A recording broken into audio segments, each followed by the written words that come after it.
The impact of the shutdown continues to play out at airports throughout the country, causing major travel disruptions. So far, airline cancellations nearing 2,000 today, with more than 6,000 delays. This travel nightmare is expected to get worse this week as airlines prepare to cut even more flights if this shutdown drags on. ABC's Faith Abubey is at Hartsfield-Jackson Airport in Atlanta, tracking it all. Faith, what's the latest on these nationwide travel disruptions? Well, Ike, of course, this is a dynamic situation that's literally changing by the hour, and it's affecting airlines across the country, at airports across the country also being affected. But at this moment, it appears that Delta Airlines is having the most effect out of all of this right now. They have a lot of cancellations and delays, and of course, this is a Delta hub, and so we're seeing a lot of the arrivals and departures affected here at this airport. We're hearing words from travelers like, I'm anxious, I am worried, I'm concerned. People are thinking that air travel amid the shutdown is now a gamble. They don't know whether their flights are actually going to leave or whether they may have to be stuck at the gate waiting for hours and hours to get to their destination. If you look behind me, the TSA lines are actually moving just fine. The hours and hours we've been here, there haven't been any significant issues. What happens is once these travelers get to the other side of the security line, they may have to wait for hours while they wait for ground delays, ground stops at other airports across the country. So right now, a lot of people who are coming in whose flights haven't been canceled yet, they're making backup plans. Ike. Wow, so much anxiety all over the place. Now, Transportation Secretary Sean Duffy, he says Thanksgiving air travel could be threatened by this shutdown. So what more do we know about that?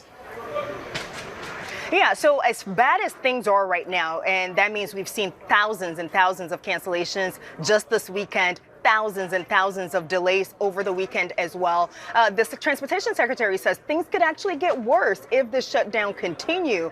Think about it. If the shutdown continues, we're potentially going to see more air traffic controllers call out sick or maybe even call out because they have to stay home with their kids. They don't have money to pay for daycare and a whole bunch of other reasons why they may not want to come to work. Remember, they haven't been paid for weeks and weeks during the shutdown. And so if that happens, the FAA may have to reduce the staff. They may have to reduce air traffic control or air traffic in general across the country, which means millions and millions of travelers will be impacted.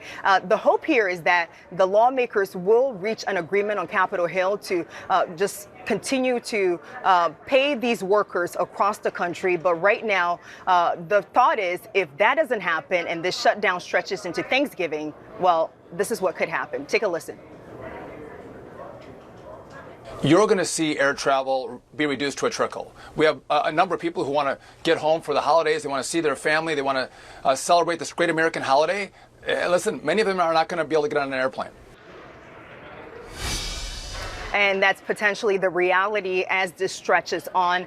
The good news, though, is that some of the airlines are allowing people to cancel their tickets. If you have flexible travel plans, make sure you're rebooking your flight to a later time. Hopefully the shutdown will be over by then. But if not, and you have to travel, you have to make sure you have a backup plan. Ike. And remember to download those airline apps to make sure you're updated at any point during the day. Faith Abubey, thank you for that.